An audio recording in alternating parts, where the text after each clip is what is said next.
Chazal say that Peschar Nashim Tzidkonius, and the merit of the righteous women, Niglu al Vaseinu Mitzrayim, our forefathers who were redeemed from Egypt.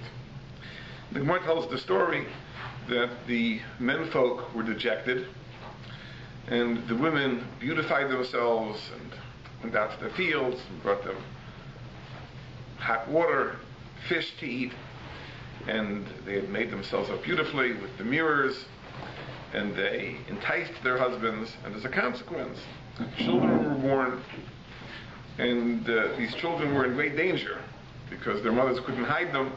They buried them in the fields. Later they miraculously sprouted, and these became the armies of Jews who were redeemed from Mitzrayim. And the schus of these women, the Jewish nation was perpetuated, and the Geula took place. As we know, that although this story is not written explicitly in the Torah, there are other Noshim Tzidkonius mentioned in the Parsha. We have the two Miyaldos, Shifra and Pua, which Chazal say were Miriam and Yocheved. Right? Rather than listen to Paro and abort the male children, they delivered them and they sustained them. And of course, there's another story, which the Gemara in Saita also says, which is hinted to in the Torah, that Amram took Yocheved back. And the Gemara says they were separated for a time. Because Amram said, what's the point of having children? He's born into slavery. And he separated himself from his wife. And his daughter Miriam, who was just a little girl, said that Shalcha Kashma Shal Paro, your decree is worse than Paro's. Paro legazar el al ascharim, and your gezeira will result in nobody being born, because everyone followed Amram's example. So Amram took Yocheved back, everyone else took their wives back. Children were born, and of course, in their family, Moshe Rabbeinu was born. So we have Noshim Tzidkonius. We have the women that the Gemara speaks about, the women of all of Klal Yisrael. We have Shifra and Pua, Yocheved and Miriam. We have Miriam acting on her own. So we have to understand several things.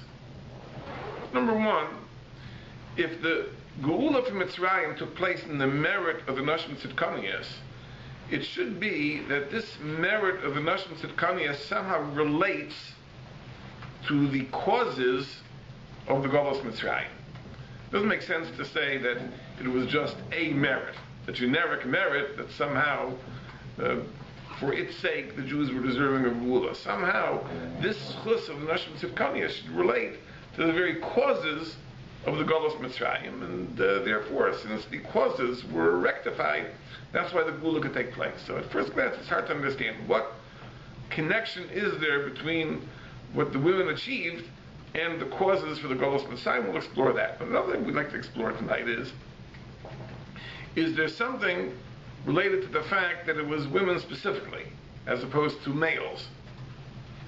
Is there any significance in the fact that these great deeds were performed by women? And let's begin dealing with that question. There's a yesod that the Ramchal writes in several places in the Sfarim. One of the places that's more accessible is in the Sefer Derech Hashem, Chelek Daled, Perek Daled, Eis Tes, where he writes that the Golos Mitzrayim was the beginning of the process of tikkun of the Chet of Adam Harishon. That the rectification of the Chet of Adam Harishon began with the Golos Mitzrayim. Now what the Ramchal is telling us is a very interesting insight into the nature of history. History is a sequence of events. So we tend to assume that each event is connected to the event that precedes and the event that follows. But there isn't necessarily any strand that runs through the entire course of history. But the Ramchal is telling us, al pi Kabbalah, not that way. That there is a single storyline, if you will, a single trend that goes from the beginning of time until the end of time. Now, there was the Chet of Adam Harishon at the very beginning. There is the tikkun, the rectification of that Chet, which will take place over the entire span of history. It will culminate at the end of history in Yemos HaMashiach.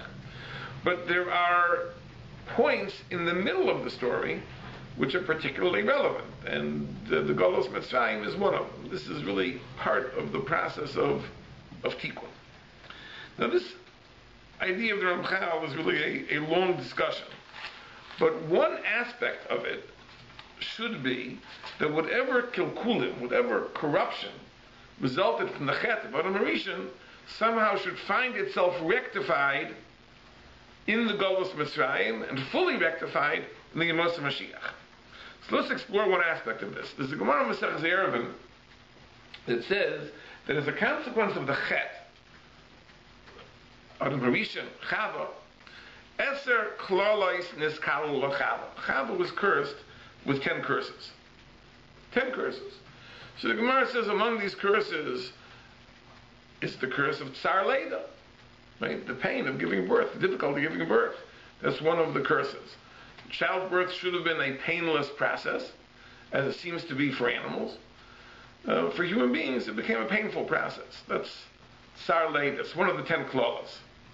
Another one of the klalas, the Gemara says, is learned from the pasuk of Hu Yimshol Bach. This is what Hashem told Chava after the chet. Your husband will rule over you. Now the Gemara interprets this in a very narrow sense. The Gemara says this refers to their marital relationship. It says that the Isha, the woman, is taivas belev. When the woman wants her husband, she will not have the audacity to be explicit. She'll only yearn for him in her heart. And the man is taivas bepet. The man wants something, the man asks for it. So that's one aspect of this William Shalbach, but it also was understood in a broader sense. That this is a reality after the chet, that man will control woman. Now it wasn't meant to be that way. In fact, it was meant to be the exact opposite. It was meant to be that the woman would be the fountain of beneficial advice for her husband. That the husband would not make a move without consulting his wife and availing himself of her wisdom. In fact, we find, the Ramban tells us this, that when HaKadosh Baruch Hu confronted Adam Rishon and asked him, why did you eat from the Eitz Hadas? So Adam Rishon answered, the Ho'isha asher nasati imodi, he nostan li min ha'etz v'aychal. The woman you gave me from the Eitz Hadas and I ate it. And the Ramban says that Adam Rishon was making a very, very reasonable argument. He was saying that you told me that she'd be the Ezer Kenegdo, she'd be my helpmate, so I had the right to assume that whatever advice she gave me was reliable. Now here there were some unique situations, because Chava was not operating with perfect information, and she wasn't immune from duress. So this was an instance where Adam should have understood not to listen to Chava. But as a rule, Adam was 100% correct. In other words, if HaKadosh Baruch Hu said she is the Ezer Kenegdo, that means that she is the one to offer advice, wise advice, that you would ignore at your own peril. Since nowadays, as a consequence of the chet, husbands often act as if they can ignore their wives' advice with no consequences. Like, why even bother? In fact, I think many husbands feel very magnanimous when they even give their wives a hearing. But that's not the way it was meant to be. But that is the way it became as a consequence of the chet. That's also Nichol Mulhuyim Sholbach. He makes decisions that affect her, and he feels he has the liberty to do that without even consulting her. And the reality is to the contrary. He shouldn't make decisions even for himself without consulting her. But these are aspects that were nischadesh, which began with the kilkul of the chet. In Yemos HaMashiach, we'll see, this is going to be rectified.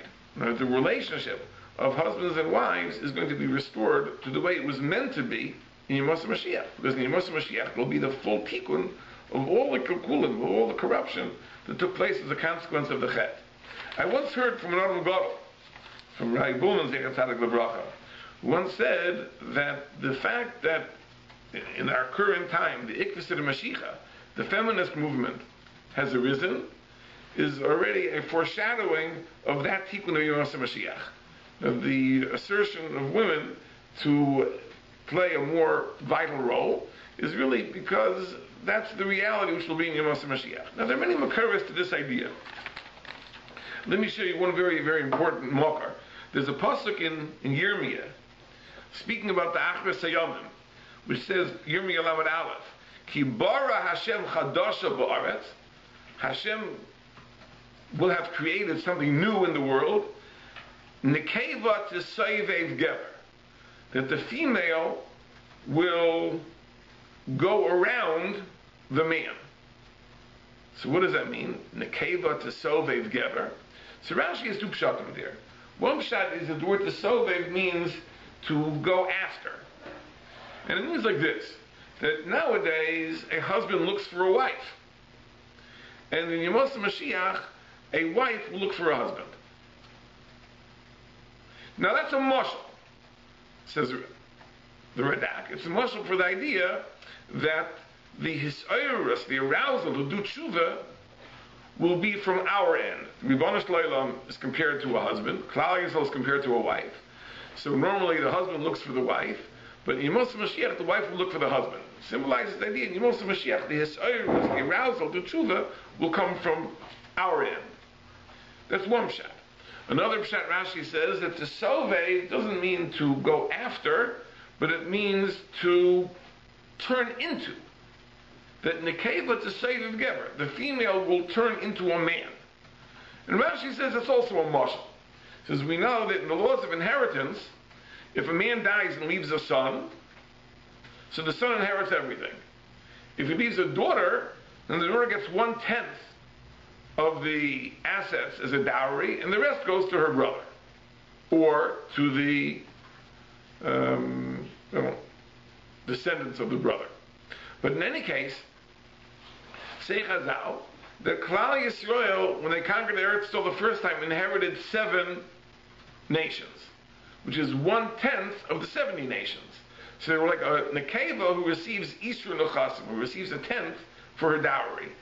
And in Yemos HaMashiach, we will be nekeva to save gever. The nekeva will turn into a male, and we will have domination over all 70 nations. So Rashi understands whichever way you go that it's a mashal. But but the simple meaning of the pasuk is that in Yemos HaMashiach, either the woman will pursue the man, which is a role reversal, or it means the woman will literally turn into a man. Now it's interesting that the Kli Yakar in Parshas B'Shalach brings this pasuk in a very interesting way. It says in Parshas B'Shalach that after the Kriyas Yamsuf and Klal Yisrael sang the Oz Yashir, Miriam also led the Jewish women and so on. But if you look at the pasuk, it says Vata'an lohem Miriam. Miriam spoke to them, referring to the women, but it uses a lashon zachar. It uses lohem, not lohen. So the Kli Yakar says the pshat is as follows, because normally we would have expected that the women would have been on a lower level of nevius than the men, but at Kriyas Yamsuf there wasn't the case. At Kriyas Yamsuf the women attained the same madrega of nevuah as the men achieved. They were no less in any sense, and therefore that's what the Torah uses this lashon zachar to meramis, that even the women attained that higher level.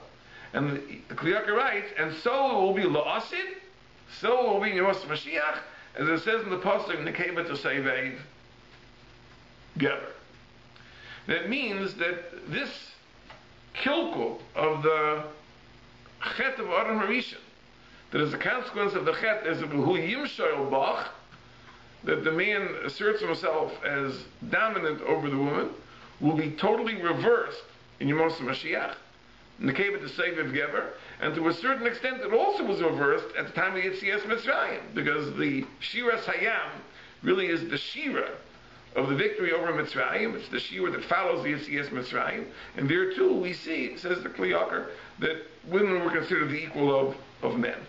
So this kilkul, which was a consequence of the chet, finds a tikkun somewhat at the time of Yetzias Mitzrayim, and it finds its ultimate tikkun as Yirmiyah's menabe in Yemos HaMashiach.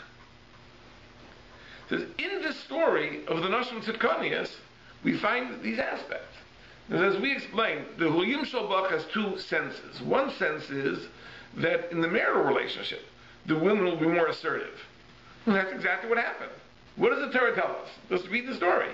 That the women went out and they enticed their husbands actively. Right? They didn't wait for their husbands to come. The husbands weren't interested. The husbands had given up hope. They figured, what's the point of bringing children into the world? But the women asserted themselves, and then went out to the field, and they beautified themselves, and they teased their husbands, and they seduced their husbands.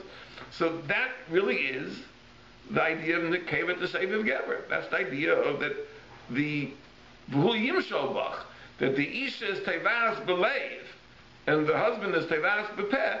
That was reversed, and that's exactly what we would expect. If Yitzias Mitzrayim is the time that the kilkul of the Chet of Adam Rishon finds a tikkun. But more so, even in the broader sense of Huyim Shalbach, which is the idea that husbands are dominant, they don't listen to their wives, they don't take advice from their wives. In this story, we see the exact opposite. That over here, this was the Shaila. Should we bring children into the world? Should we not bring children into the world? The men said no, the women said yes, and the women's position won the day. And likewise with Miriam and her father Amram, it was the same thing. That Amram divorced his wife. What's the point of bringing children in the world? Miriam argued, Shalchal Kashem Shal Paro, your Gzev is worse than Paro. And he agreed. He agreed. So it's mamish the reversal of the V'hu Shalbach. But interestingly, it's intriguing that we even find in the story of the Galus Mitzrayim a reversal of the Gzeira of Sar Leida, of labor pains. And where do we see this? It's a fascinating thing. Listen to what the Gemara says. Now it says in the second paragraph, when Moshe was born, since his mother was only able to hide him for 3 months. So what's the cheshbon of 3 months? So Rashi quotes a medrash which says one pshat. The Gemara in Saitis says a different pshat. Rashi says like this. Rashi understands that Moshe was conceived when Amram took her back, which is really the lashon of the pasuk. The pasuk says that he took her back, Fatar, she conceived, and she gave birth. Now, says Rashi that Moshe was born after 6 months. It was a short pregnancy.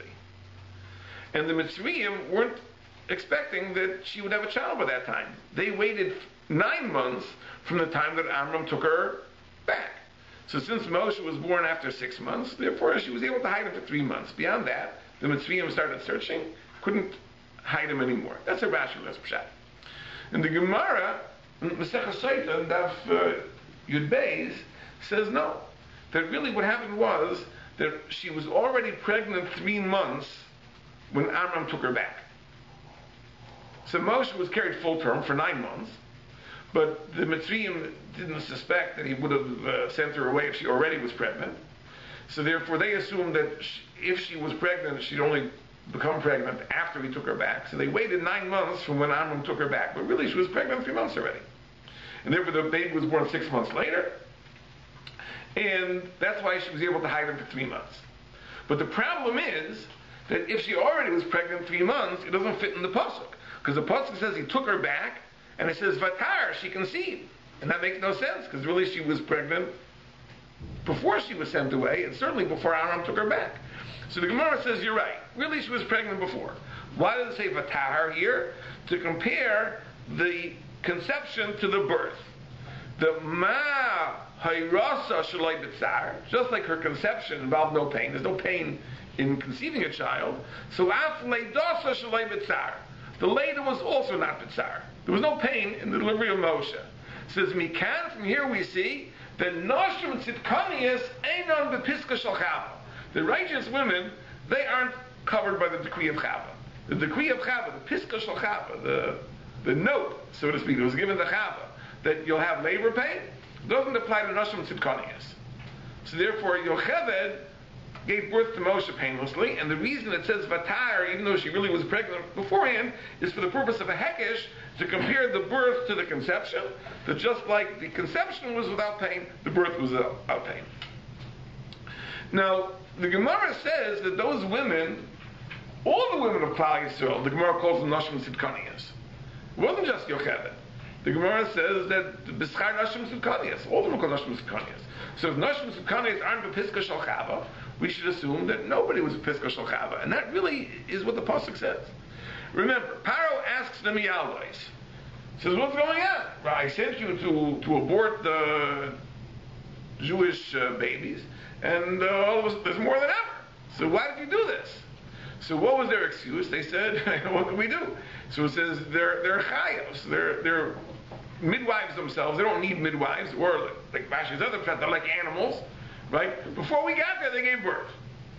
Now, what were they doing? With the bubble knife? What were they pulling Paro's leg? They delivered the babies, but they were telling him by the time we got the baby, they were born. Mistab, we should assume they were telling the truth. They were telling the truth. But that's exactly what happened. He said, we didn't deliver the babies. By the time we got there, the babies were born. It's very interesting, by the way, I'll just point out, that Chazal say that why were they called Shifra and Pua? So Shifra means Mishaperes Asavlad, that she beautified the child, she cleaned the child. Pua means she cooed the child, she calmed the child down. Well, if they were Miyaldais, why don't the names relate to the process of delivering a child? One of the names should relate to the process of delivery. So the answer is they were telling the truth. They didn't deliver the children. By the time they got there, the children was born. So what was left to do? So Shifra cleaned the child, and Miriam calmed the child. So they were Shifra and Pua. But they were telling the evidence. They didn't deliver the children. They didn't need midwives. They were like animals. What's the pshat? Because exactly as Chazal say, because Noshim Tzidkanias ain't of a Piska Shel Chava. The righteous women, they aren't under that degree of Chava. So just like before the Chet, childbirth was painless, the Noshim Tzidkanias Mitzrayim were spared from that Gezerah. So we see that also in the process of the Golos Mitzrayim, there also was a tikkun, there was a rectification of this kilkul of the Chet, which is exactly what we expect. If the Golos Mitzrayim was part of that process of tikkun, so of course in Mitzrayim itself we find that some of the negative consequences had their rectification, and ultimately it will be resolved permanently in the Yemos HaMashiach.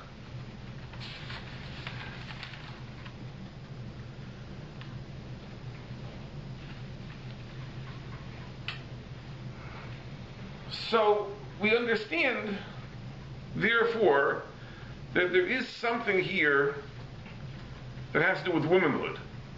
There's something over here that has to do with the kalkulim of the Eser Klolos, or when it's Kal Lachava, and somehow these find a rectification in the Tikkun in Mitzrayim.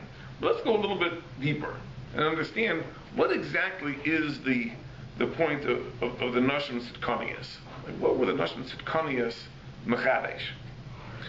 Now, the Gemara says that women are not chayiv in the mitzvah puravu. They're not chayiv in the mitzvah puravu. So the Gemara says, why is that? Because if you look in the pasuk, it says, Pru uravu umilu es haaretz v'kivshua, conquer the earth. Ho'ish darko lichbaish ve'na isha darko lichbaish. Since the pasuk says that the obligation of having children is to lead to the conquest, the control, the domination of the earth, that's a male thing. As women don't engage in that. Now, the pasuk is pointing out a very fundamental difference between men and women, right? That a man is a conqueror, a man seeks to control. A woman doesn't have that same drive to control, to dominate.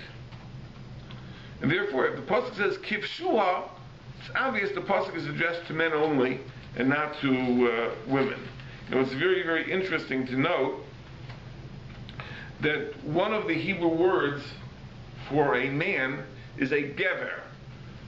And there's no counterpart, no female form of that word. You know, anoshim and noshim are clearly related. But ish and isha are clearly related. But there's no female version of gever. You don't say givarot, not in ancient Hebrew that is. In modern Hebrew you say geveret. But that's a modern expression. Whereas in biblical Hebrew there is no female form for a gever. The idea is because Gever is Meloshin Gevura. Gevura is power. Whereas the man is a kovesh, he's a conqueror. He uses power to control. Now, with the woman, there's no such thing. That's not a female thing. And that's why that term specifically applies only to males.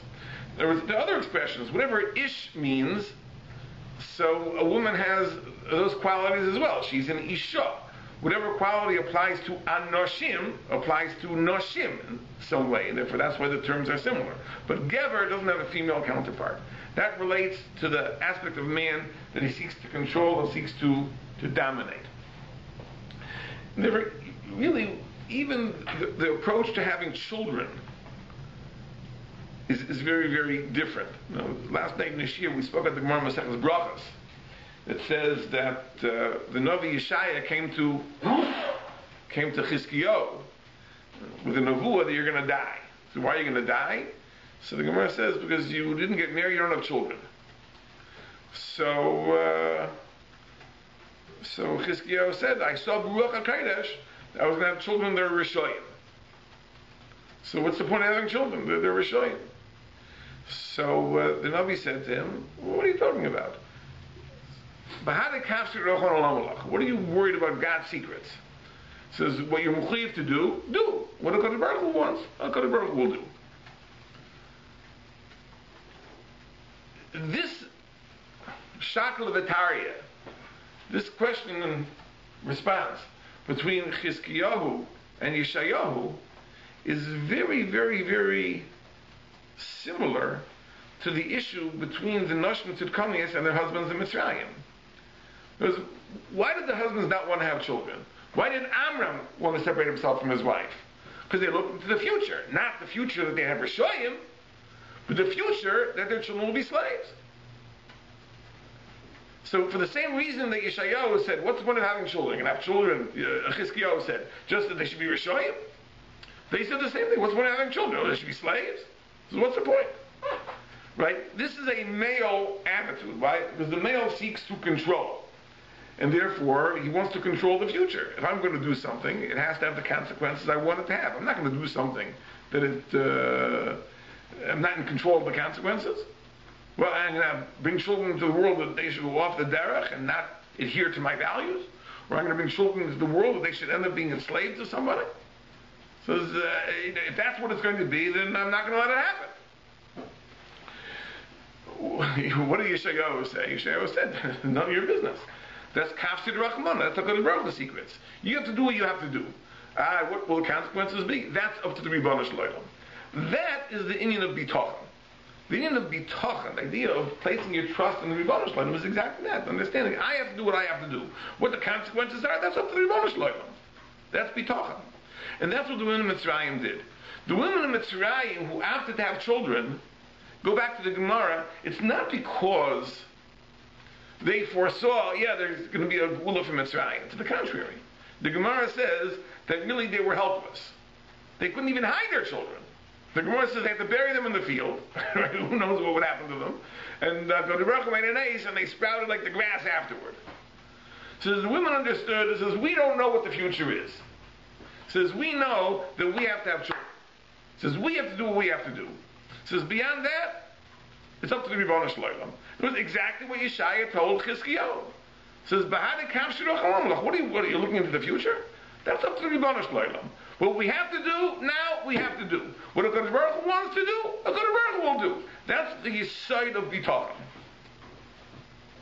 And the truth is that the Gemara says in Brachos Daf Zayin that women are renowned, one of the outstanding features of women is bitachon. The Gemara brings a pasuk which says, calls them Noshim Sha'ananais, Noshim Boitchais, trusting women, tranquil women, right? They don't panic, they don't fear. And the Gemara says, therefore, the haftacha that HaKadosh Baruch Hu, the schar that Hashem promises the women, is greater than the schar He promises the men, precisely because they have this quality of bitachon. Right? The man who wants to control, that's the antithesis of bitachon. That's the antithesis of faith, of trust. Trust means I'm not in control. I do what I have to do. What the consequences will be, that's up to the Ribono Shel Olam. Control means, says, I don't want anything to be left to chance. right? I'm in control of everything.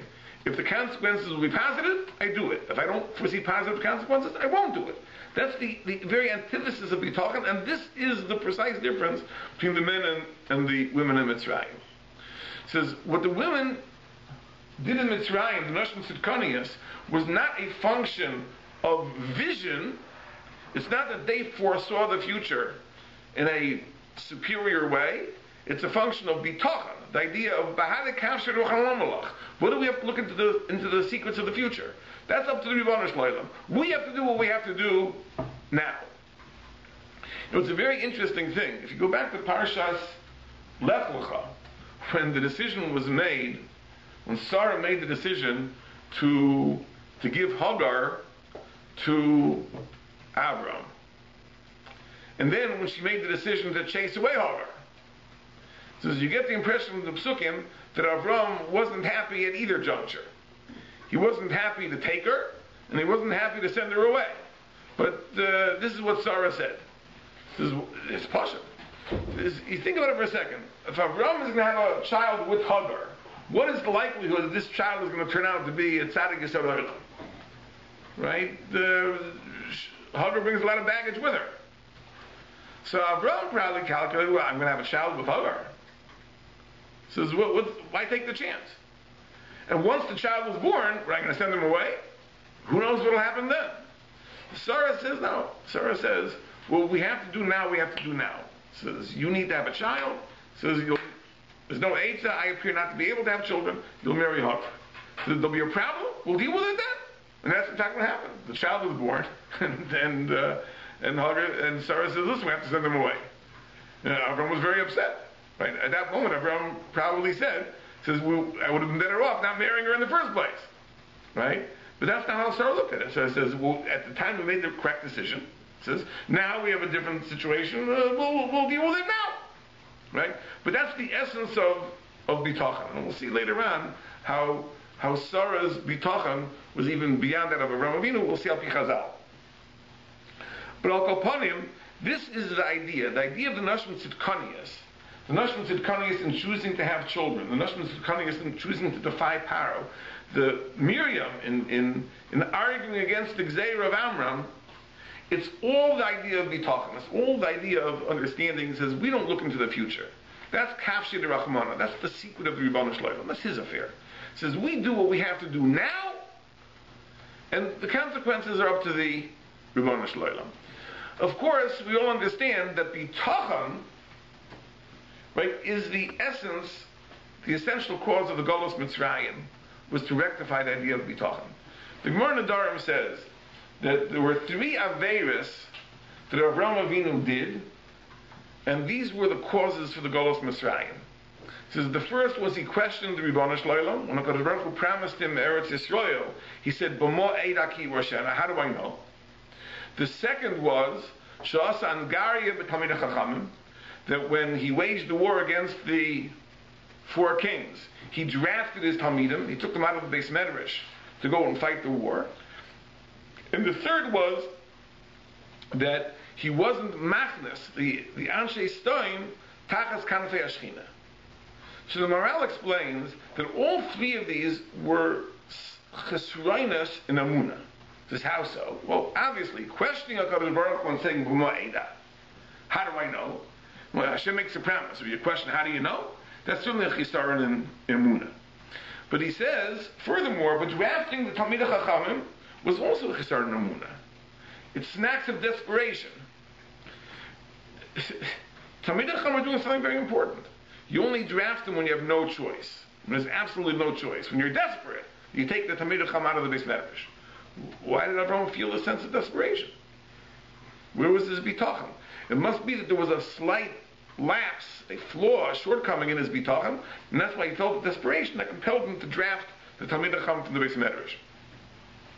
Furthermore, the Maral says that if you have a choice of reaching out to a person, and you can be ma'amin ala emes, you can instruct him, you can guide him, and you choose not to do so, what does that mean? It means your own emunah is weak. There's a person who says, listen, I believe X, I'm not going to impose it on anybody else. But what does that mean? Let's say a person would come to me and say, 1 plus 1 is 3. Would I take the position, well listen, I believe 1 plus 1 is 2, but who am I to impose my values on somebody else? What do you mean? It's such an obvious emes that 1 plus 1 is 2, that if a person comes to you and says 1 plus 1 is 3, you're going to do whatever you can do to dissuade him. You'll hit him over the head to convince him, well, your beliefs are foolish. So 1 plus 1 is 2, it's not 3. You're not going to say, well, this is what I believe, that's what you believe, that's your truth, you're entitled to your truth, who am I to impose my values? It's a shtutz. So if you have Avraham Avinu, who's the master of Emunah, and you have a city of stone with people who are Ovdei Avodah Zarah, and Avram is not machnes them tachas kanfli Ashkina when they were a captive audience, right? He was the victor in the war. That would have been a golden opportunity to bring them under the wings of the Shekhinah, and he didn't. What does that mean? It means there was a weakness in his own faith, as if to say, this is what I believe, I'm not going to impose it on you. So there were 3 chesroinus in Avraham Avinu's Emunah. Says the Maral, obviously it's not fair to punish Avram's descendants for Avram's sins, but the point is that where does our Emunah come from? It's the spiritual legacy we inherit from Avram. If there would have been a flaw in Avram's Emunah, there would have been a flaw in our Emunah for all eternity. That had to be rectified. Where was it rectified? It was rectified in Mitzrayim. When we were in that hopeless situation, Hashem redeemed us. So that was a lesson in faith, a lesson in Emunah. But say Chazal, what was the schus? It was the schus of the Nashim Tzidkanias, where the Nashim Tzidkanias demonstrated the Emunah, which the whole purpose of the Golos Mitzrayim was to create and bring about and deeply root in the fabric of the Neshamas of Klal Yisrael. When the Nashim Tzidkanias demonstrated that Emunah and Bitachon, in that schus, Klal Yisrael was able to be redeemed. I'll tell you a fantastic thing. There's a famous Ramban in Parshas Lech Lecha, which says that a different chet in the part of Avraham Avinu. What was the chet? The chet was that when he was a Rav in Eretz Yisrael, he went down to Mitzrayim and put Sarah in danger. And the Ramban says there were 2 chatoim involved in that. One is that he really should have relied on bitachon, that Hashem would sustain him in Eretz Yisrael. Now, that doesn't mean that bitachon precludes Yishtadlus. But in that instance, there was a unique consideration. Since Hashem had told him to go to Eretz Yisrael, Avram certainly would have had the right to rely on HaKadosh Baruch Hu sustaining him in Eretz Yisrael. So it was a lack of bitachon that he went down to Mitzrayim in the first place. But certainly, it was a lack of bitachon to go down to Mitzrayim if he knew this would be putting Sarah at risk. In other words, Hishtadlus is Hishtadlus, but you don't do Hishtadlus that is so dangerous and so risky unless you're really desperate. So the fact that he felt that the only choice he had was to go down to Mitzrayim and subject Sarah to that risk shows a certain desperation, and that was a chet for which the Golos Mitzrayim came. Now the Maral in the 9th paragraph of Vuras Hashem brings the Ramban, he asks questions in the Ramban. But however you answer the questions, the Ramban is really saying the same thing as the Maral. The Ramban is saying that the Golos Mitzrayim was because of the Chisaron and Bitachon. He just says it wasn't the 3 examples the Gemara gives, it was this example. So fundamentally he's saying the same thing. That is the essence, that is the root cause of the Golos Mitzrayim, and that's why the Nashim Tzidkanias, who demonstrated that Bitachon, that we do what we have to do, and we're in HaKadosh Baruch Hu's hands, and to think about the future, that's Kafshid Rachmana, that's HaKadosh Baruch Hu's secrets, that's not our business. Right? That is exactly what the purpose of the Golos Mitzrayim was, and when the women demonstrated they achieved this Madrega, Hashem said, now I can bring the Geula. Because the Nashim Tzidkanias achieved what had to be achieved in Mitzrayim. I just want to show you one amazing thing. The Ramban says that the whole story of Avram and Mitzrayim really parallels the story of the Golos Mitzrayim, and we understand because Ma'aseh Avasim in Lebanon. So he says just like Yaakov and his family came down for a famine, Avram went down to Mitzrayim because of a famine. Just like Paro said, kill the boys and we'll take the girls. So likewise, Paro took Sarah. And just like Paro of Sarah was smitten with plagues. Paro of Moshe Rabbeinu's time was smitten with plagues. And just like the Jews left with the Chush Gadol in Mitzrayim, Avraham also went up with big matana. So the stories exactly parallel each other.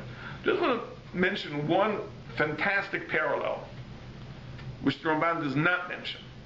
It says the Medrash Rabbah says in Parshas Lech Lecha that the night that Sarah was taken to Paro's palace, and she was at risk of Paro taking her, it says she was bowing on the floor and she was praying, she was davening the entire night. She was davening the entire night. And what was she davening? What was her tefillah? So the Medrash says that tefillah was that Avram yatsa b'havtacha. That Avram, when he left Haran and he went to Eretz Yisrael, he had a promise, because you had promised to him. V'ani yatzasi be'emunah. Says, I had no promise. No promise was made to me. I went be'emunah. I went with pure trust, pure bitachon, pure faith in the Ribono Shel Olam. So HaKadosh Baruch Hu said, the Medrash says, if so, says, whatever I do to Paro, I will do in your schus. And the Medrash says, and that's like Paro was smitten al devar Sarai Eshes Avram. She was smitten because of Sarah, not because of Avram. Now you think about it for a second, you could have said that the reason Paro was smitten because Avram was going to get his wife back. So the pasuk says no. Al devar Sarai Eshes Avram means that it was neschus of Sarah, and that itself is fantastic. Says, how does that parallel the story? Well, just like Chazal say in Mitzrayim, it was B'schar Nashim Tzidkanias. So here too, it was Neschar of Sarah. But I want to point out that the parallel is deeper. Because what is the schus of Sarah that is mentioned is the schus of Bitachon. That Avram yatsa b'havtacha and Sarah went with Emunah. Says, why is it that way? It's Pasha. Says, the man who wants to control, he's going to go on this harebrained scheme, he's going to pick himself up from where he lives, he's going to go to a faraway land and think everything's going to be great, everything's going to work out. Says, a man is not going to go until he has guarantees, until he has assurance. So Hashem has to promise him. He says, listen, don't worry, I promise you this, I promise you this, I promise you this, everything is going to be the way you want it. So Avram yatsa b'havtacha, he had a divine promise. Right? Sarah didn't have the haftacha. Now, by the way, it's an intriguing question. I mean, Avram didn't tell her about the promise? There is a svar that is brought in Svarim that before Matan Torah, a Navi was not allowed to reveal his nevuah to anybody else. We see this later in the story. Perhaps this is the reason why, the Ramban gives another reason, but perhaps this is the reason why Sarah had to be told separately that she'd have a baby, even though Avram was already told in the Parshas Lech Lecha, because a Navi was not allowed to transmit his nevuah unless he was given explicit instructions. So it could be that Avram had the haftacha, but he could not tell Sarah the haftacha. Since one day Avram said, "Come, we're going on a trip." We're going on a trip. Where are we going? We're going to Eretz Yisrael. So what's in Eretz Yisrael? We're going. So how does Sarah go? So Avram has a haftacha, which she can't reveal. How does Sarah go? She went b'emunah. She said, "This is what my husband decided." She says, "I'm going to go. Who knows what's going to be there? That's kasher d'rachmana. I have bitachon. I have emunah." So Sarah said, "I went with emunah. So it's in the schus of the emunah, in the schus of the bitachon, I should be saved." And HaKadosh Baruch Hu said, "Exactly. That whatever I do to Paro, your Paro, it'll be al devar sarai eshes Avram. It'll be because of what you did, your bitachon." And in fact, that's exactly the parallel to the story in Mitzrayim, that the whole Gula was in the schus of the Nashim Tzidkanias, who demonstrated what? They demonstrated the midah of bitachon. And that's the answer to the question we started with. The question was that it's rather not just a schus, it's going to do something good and therefore not merit the Yetzias Mitzrayim was. It somehow has to relate to the very causes of the Golos Mitzrayim. Well, since the cause of the Golos Mitzrayim is, as the Gemara says, as the Ramban explains, it was the rectification of the idea of bitachon. Says that's what the Nashim Tzidkanias achieved. The Nashim Tzidkanias, they said that we have to do what we have to do. We understand what's right. Says we have to perpetuate Klal Yisrael, we have to have children. Looking into the future, it seems bleak. That's kasher d'rachmana. Those are the secrets of the Ribono Shel Olam. We have to do what we have to do, and HaKadosh Baruch Hu will do what He thinks is right. Says, but it doesn't affect our decision. that need to be in control, to look ahead into the future, to understand, etc., etc., etc., that's for men, right? For women, it's not that way. And the truth is that the reality is that they're right. Women are right. Because a man thinks he's in control, right? He thinks, I have it all figured out, every angle. I'm going to do this, I'm going to do this, I'm going to make $1 million. Everything's going to work out. The reality is nothing is in our control. It says, and Lasid Lavo will understand that. That's when we'll be Nekeva to save together. That's when the Tikkun will be complete, that we'll understand fully that we're in the hands of the Ribono Shel Olam, and then it will be the women whose advice will dominate, because they see things as they truly are, and it's the men who are engaged in this process of self-delusion. And right now, this is part of the kilgul, that we think that we have it all figured out, and the women are narish. The reality is, in Yosef Mashiach, the emes will be revealed, and that's the Avtach of Nekhevet Tzedei Gever.